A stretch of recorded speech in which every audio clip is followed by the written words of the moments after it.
Hey, Tony Shaffer here, host of our deep dive, and our deep dive is going deeper than ever.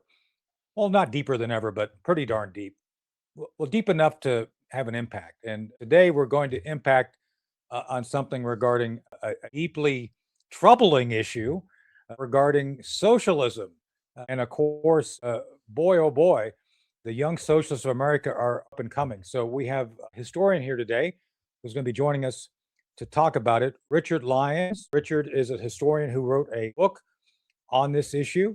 It's called The DNA of Democracy series of history of, I guess, the Democrats or reviewing the Democrats. Volume 1, Shadows of the Acropolis, and Volume 2, Passages Through the Shadows. So, Richard, welcome to our deep dive for Project Sentinel. Oh, thank you, Colonel Shaffer, and can I thank you for your service? Oh, both thank you. to the country, as a soldier, and as a commentator. Well, I do a lot more than people know, but that's okay. On a recent project, I showed up at this place and I was talking and giving some instructions, and the driver recognized that, oh, it's you. It's like, I'm not as retired as people think I am. That's okay. So anyway, it was funny. It's like, oh, it's anyway. So thank you. No, thank you. And I don't believe there's any expiration on our oath of office. So just continue to. I'm also a county commissioner down here in North Carolina and Chowan County too. So that takes up a lot of time, which they don't tell you that when you run for office. It's like, oh, you get to actually oversee the county. Is like it's all accounting. It's like budget stuff. That's okay. Somebody has to do it, Yeah, right? true. So, all right, Richard. So, tell us about why you're doing this book series, and I'll go in from there. So, why are you Yeah, doing? no, that's a great What's question. important about your work regarding this book series? Yeah. It's important because I, like a lot of us, Tony, during the Obama administration, noticed that the administrative state, different agencies were attacking different conservative groups. So you had the IRS attacking the Tea Party movement, and you had HHS attacking Little Sisters of the Poor, and you had the FBI investigating through in-house surveillance of different reporters like Cheryl Atkinson and James Rosen, who were writing articles that they didn't agree with. And I said, well, wait a minute, this is so out of the American character. I really feel a need to, and I had been an author previously, I felt a need to, how do I explain this best? And I had to start back with what are the traits or the DNA of liberty or democracy as a genus term, right? We are a constitutional republic, but the genus term is democracy. So I had to go back to doing this book, which is The DNA of Democracy. This you'd really love, Tony, because it goes back to the 10 I'll Commandments. track it down. I'll get a copy. The 10 Commandments and how that was the first common law of humanity. It goes back to the Greek city-states and their forms of democracy. It goes back to the Roman Republic and its notion of liberty, and then to the slow maturation of liberty in England, starting with the Magna Carta and moving forward. And then how democracy was uniquely created in America, because when the Pilgrims got here, there was no government. Right. The first social compact was on the Mayflower. And when they arrived in America, they met the indigenous Iroquois tribes and so forth, who practiced a liberty which was even looser than that of the Mayflower Compact, and from which we got our Articles of Confederation, which got us through the Revolution. And the first book goes through the Civil War and how we had to amend the Constitution to take that one line of the Declaration, all men are created equal and have rights given to us by God that are unimpeachable.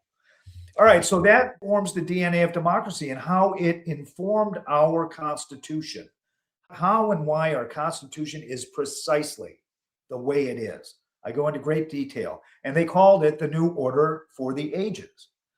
The second book is The Shadows of the Acropolis, and this is a book that is a chronicle of the last 100 years since Woodrow Wilson was president, that goes into how, by degrees, Wilson famously said, the Bolsheviks in Russia are doing this altogether wrong. They're doing it through bloodshed and revolution. We can achieve the same socialist end if we do it through evolution, through seizing power slowly, little bit by little bit over time. And he was the prophecy, because he created the administrative state, he created the Fed, he created the income tax, and that was a step to creating the administrative state. FDR metastasized that idea, creating agency after agency and invading the economy to the degree that he could, and gaining patronage. So with all the great civic works that were being done, he was empowering his own labor unions and his own constituents. Then it goes to LBJ and how his great society was the great engine of redistribution, creating a whole new subclass devoted to the Democratic Party in the inner cities, the poor. Michael Harrington, who was a rabid socialist, who famously said, well, the only way we're ever going to get to where we want to go is if we destroy capitalism. And that was during LBJ. Well, redistribution started then, and millions upon millions of people in inner cities since that day vote D every time, every election.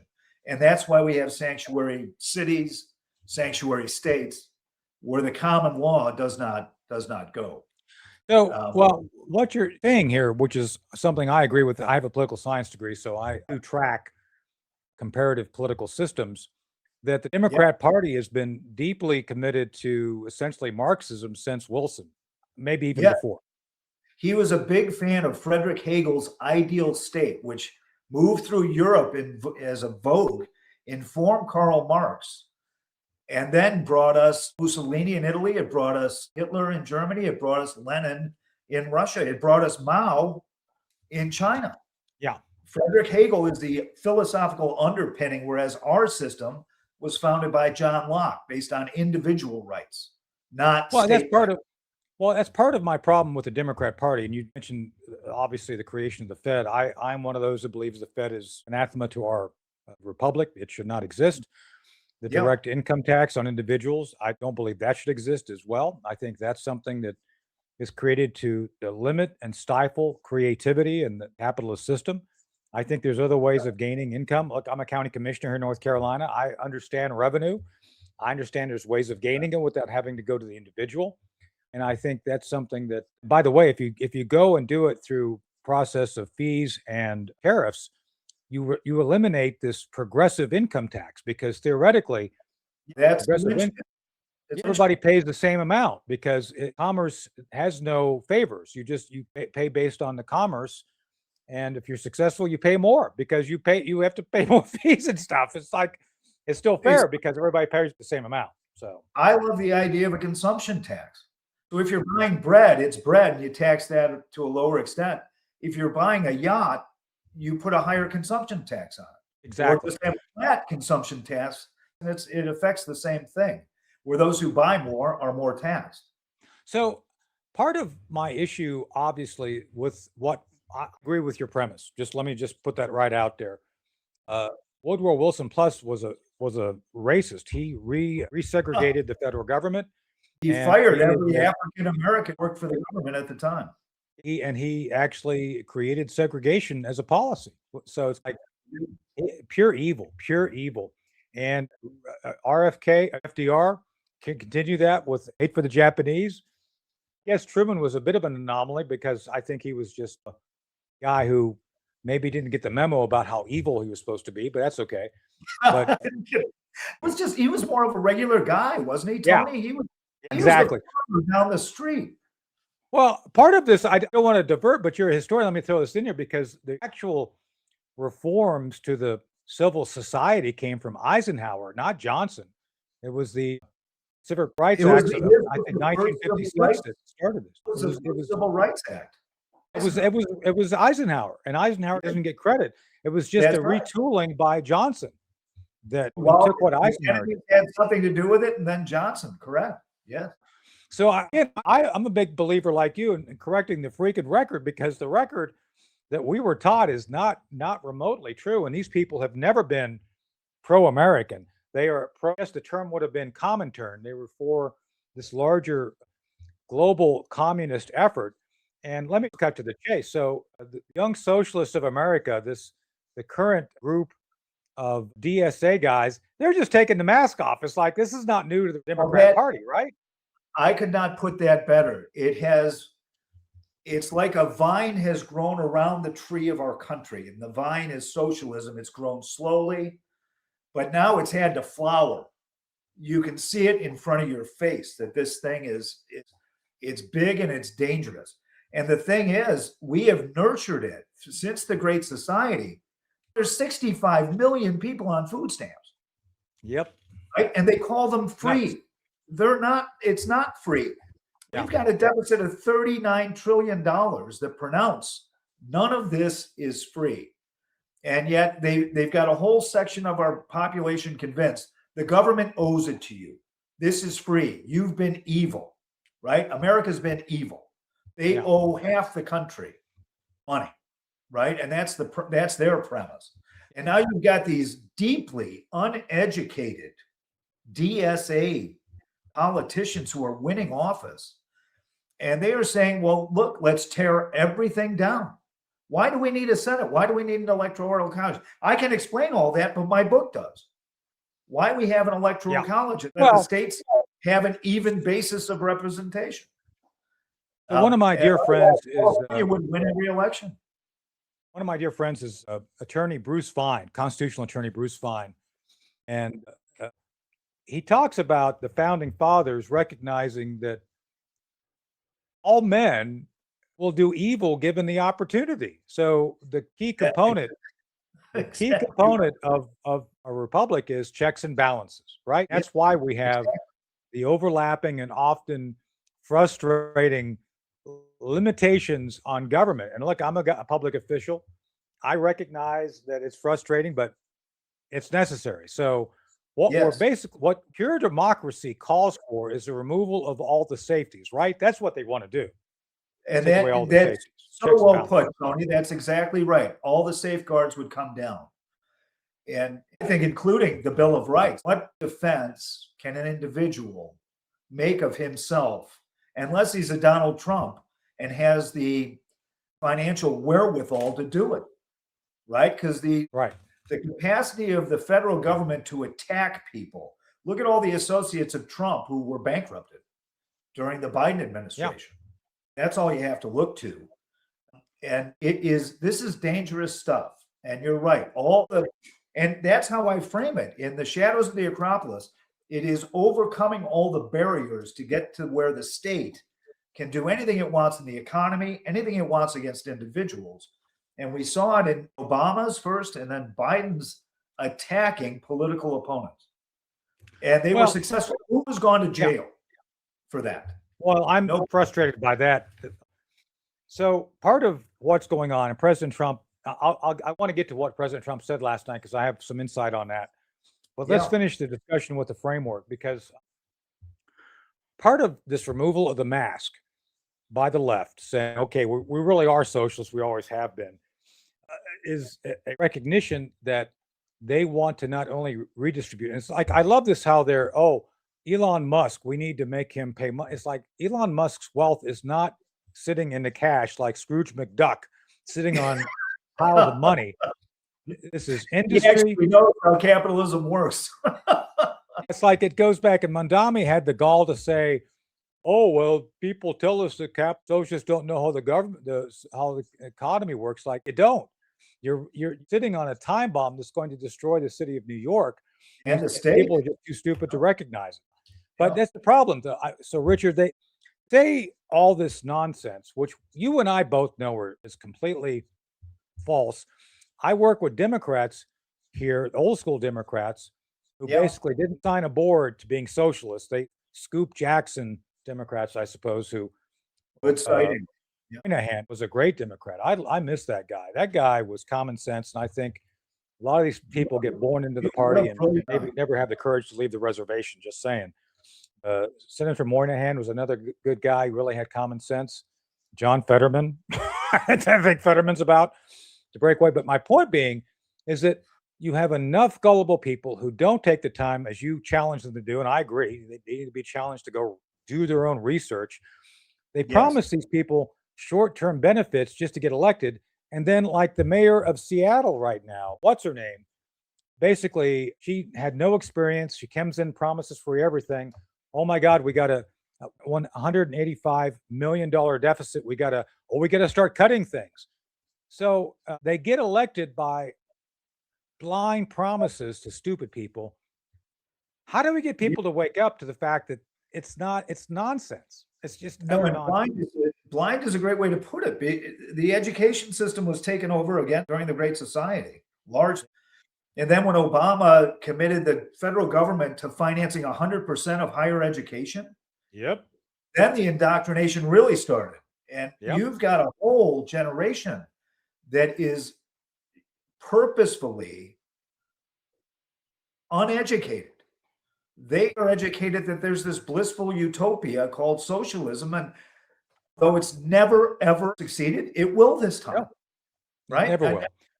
All the facts are against it, but you're right. They've got these DSA guys have an audience that's as ignorant as they are. I'm going to promise you money, and it's coming from evil people that stole it from you in the first place. And Exactly. It's well, horrible narrative. There's no victimhood, education.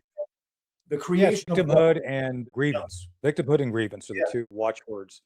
So I want to talk about that real quick because I do want to get to what President Trump said last night, some of the other issues. Yeah. But the issue to me right now, so much has to do with the complete ignorance, economic ignorance of most Americans. And I agree with you on that, the education system. By the way, Richard, I think you'd agree with me on this. There's nothing in the Constitution that gives the federal government the authority to be the lender for college, period. I don't think the federal government should be involved in any of that stuff because they shouldn't have anything to do with it. They accumulate power that they should not have. So right. Well, that's been going on since Woodrow Wilson again, but by little degrees. And what they've done with healthcare is another example. They get into healthcare not to help people to have good health or help people to get doctor's visits. It's to gain power, to destroy the system in order to take it over. And now they're saying, well and Social Security was not about benefiting people either. Where are they saying all the unaffordability is? It's in medical care, it's in housing, which Fannie and Freddie Mac control 90% of the underwriting. Yep. And it's in college education. They control them.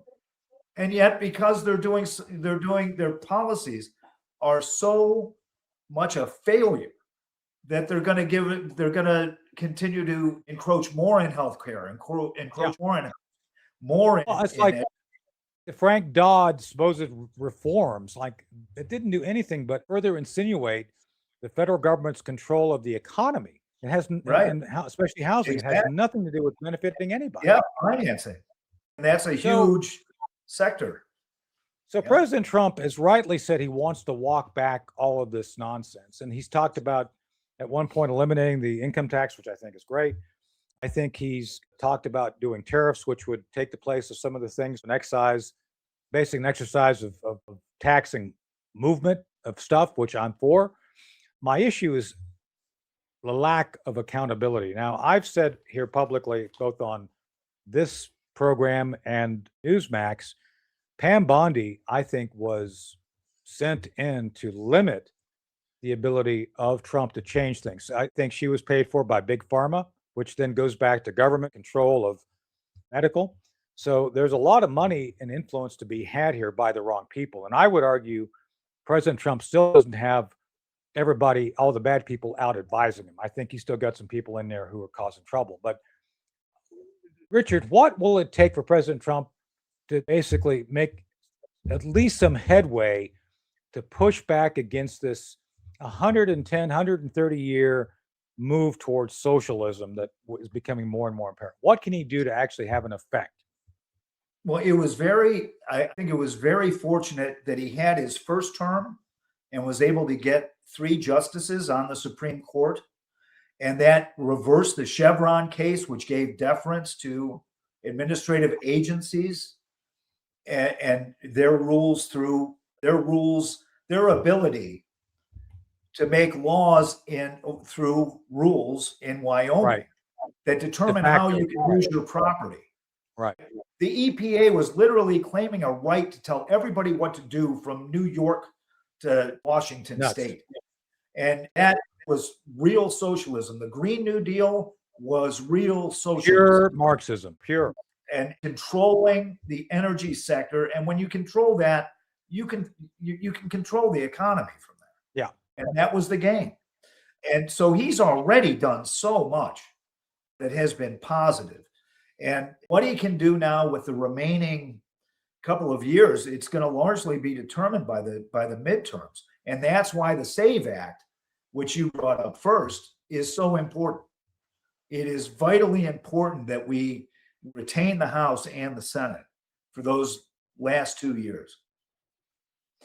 And perhaps get through another big, beautiful bill, another reconciliation bill that can have a great impact.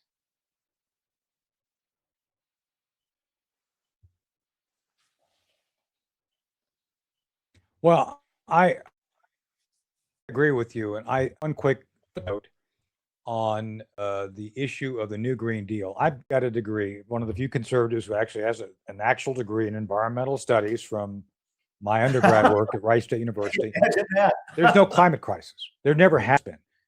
No. And it's all so, and this is one of the frustrating points, is everything the left touches becomes politicized and stupid. Yeah. Yes, agreed. If you read, his name is Lomborg, his book on climate change, he brings actual facts to the matter. And you had these globalist agents constructing facts, right? Inventing facts for marketing purposes. And this goes back, Tony, I'll give people a great lesson. It's in this book. It's how LBJ, during JFK's last year in office, they do a report every year on the state of the country and the economy. And in JFK's final report, everything was rosy. Everybody's incomes were going up. Inflation was going down. National economic growth was phenomenal because of his tax cuts. When LBJ did his first report, he mentioned the crisis and emergency of poverty 194 times in the text in order to gin up the marketing. Oh my God, we've got this crisis. We have to take millions of people in as dependents. It destroyed the African-American family. It retarded their economic growth. It did. To this day, it is still effective to this day that the African-American, which had been growing equally with every other race in America, at that point in time, because of the destruction of their family structure, because the government would only give you a check if the father was out of the house. And they had people to prove whether the father was there or not. They were spied upon. And that's what broke up the American family. You know what I find interesting about the Black demographic, it hasn't grown at all. It's like stuck at between 13 and 14%. And it's like, that's by plan. It's like the left plan that. They hate you. They're trying to limit your ability to expand. It's a horrible statistic, but the African-American population submits more to abortion than any other population. Exactly. So it works. No, I think it's all planned. I think it's all planned. All of our lifetimes, what they've been doing has been working. So President Trump last night announced that the Chi-Coms, just saying, I think it's probably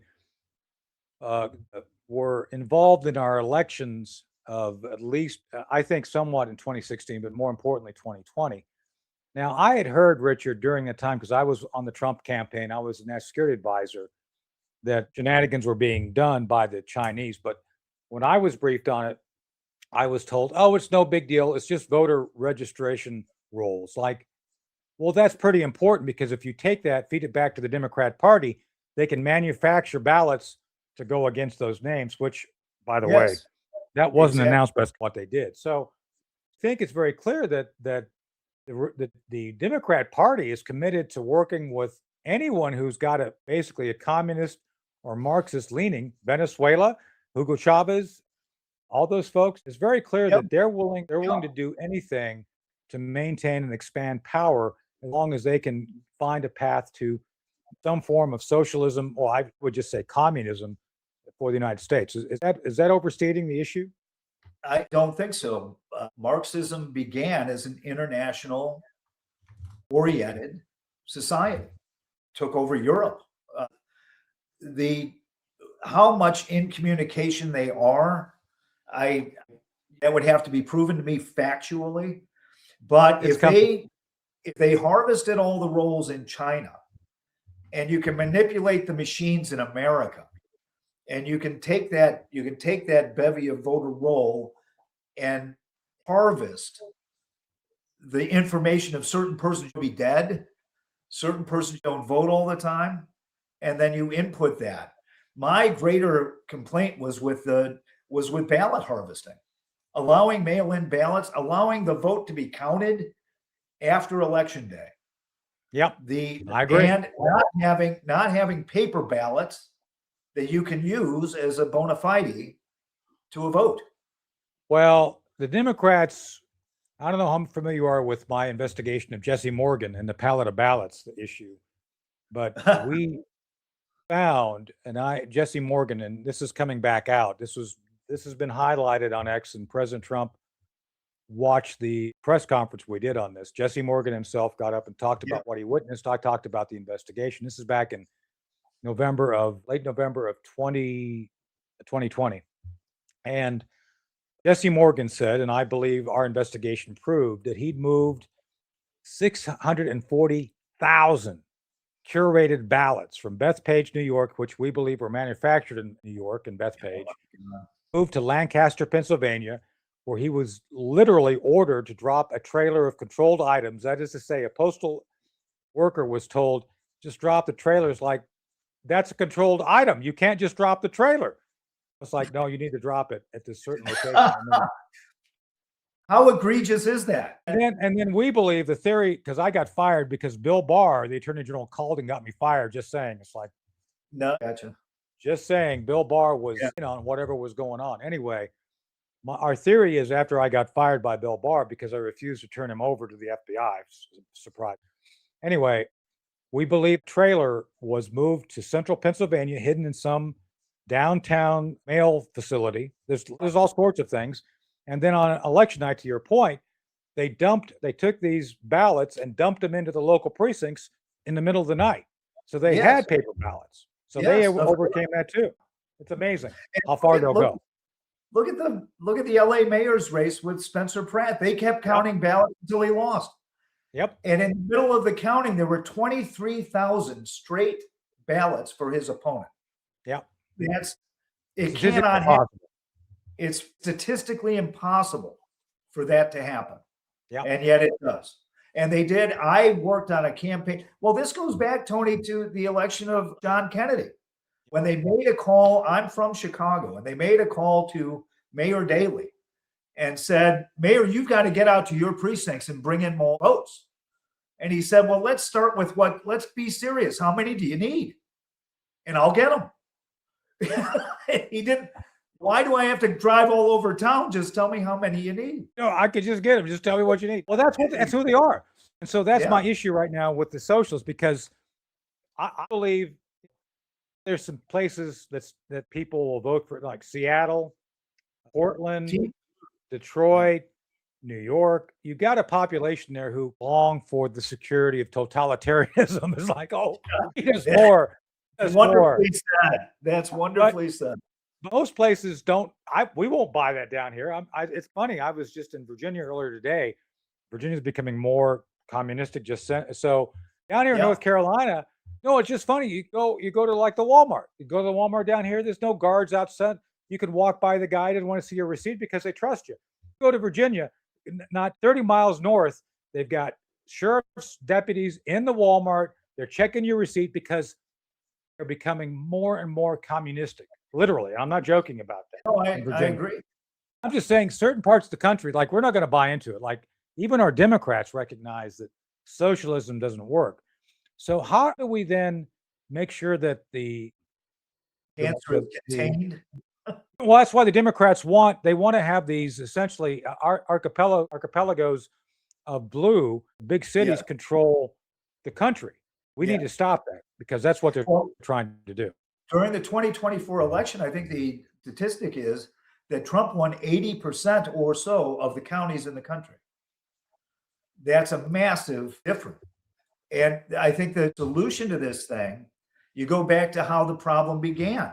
You have to cut off the redistribution of wealth. You have to cut off funding to the blue states and cities. And you can, I'm not sure how to do it exactly, but if you make them, that state, that city, pay for their policies, in other words, whatever Mamdani's doing in New York, make him pay for it. Make Kathy Hochul pay for it, and the citizens pay for it, and let them be the petri dish that will turn this whole thing around. People will not like the policies anymore.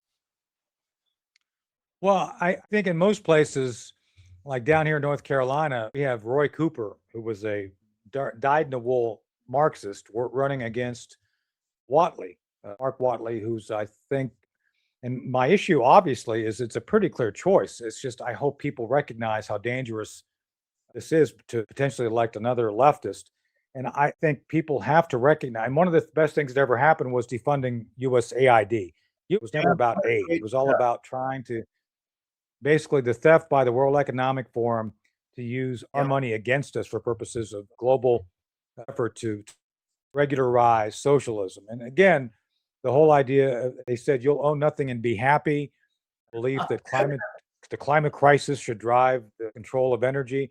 It was all dangerously stupid, but people believed it. So, but the best way to control, to have an administrative state like our own that can control society.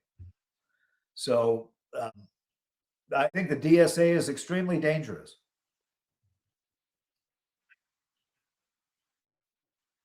Yeah. I'm sorry. And they have to be countered first by education and by getting facts out and on your show that just speak to the reality, the common sense reality that America's famous for. Yeah. Some of these people are stupid. I'm just going to be blunt. AOC is a moron.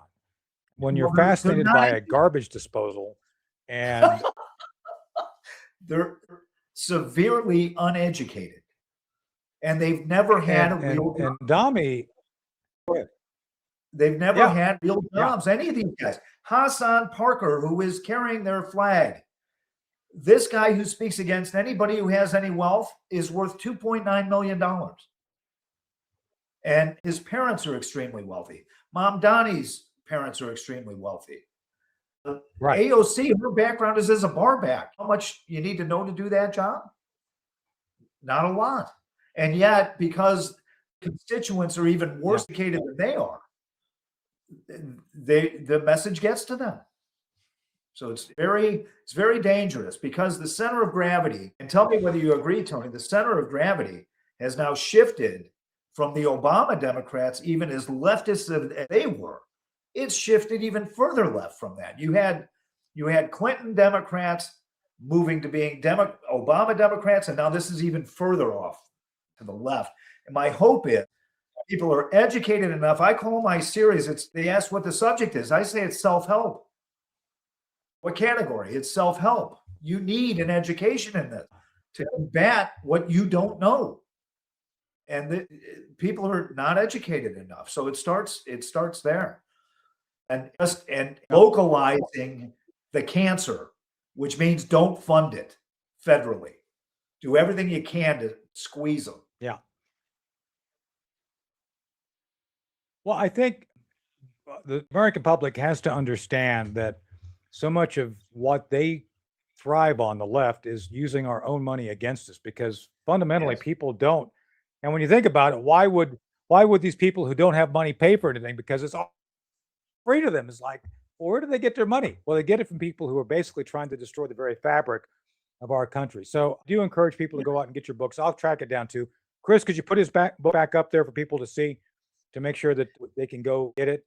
So, Richard, I really do appreciate you being here today and helping educate folks. And I think it's important that the DNA of democracy as opposed to the DNA of Senator Gallegos and his interns. That's different. That's a different book. We won't be talking about Democrats and DNA because that's a different topic. So if people go to the website, thednaofdemocracy.com, Tony, they can download the digital book or audio for free in honor of our great country's 250th anniversary.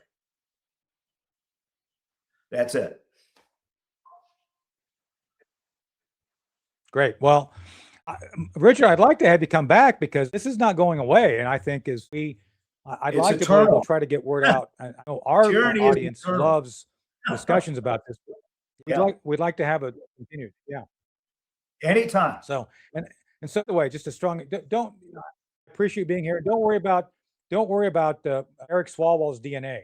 I worry about democracy's DNA, not Eric Swalwell's. Just saying, because we don't know where it was found. Just saying. It's probably better not to know.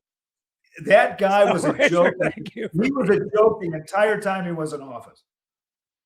Really? No, we used to get into it on X. Just saying, in the old days, like he was a knucklehead. Anyway, but Richard, thank you for being here. We'll have you back again. This is great, Chris. I'm telling you, get Richard back again soon because we'll be talking about some more stuff regarding Russia collusion.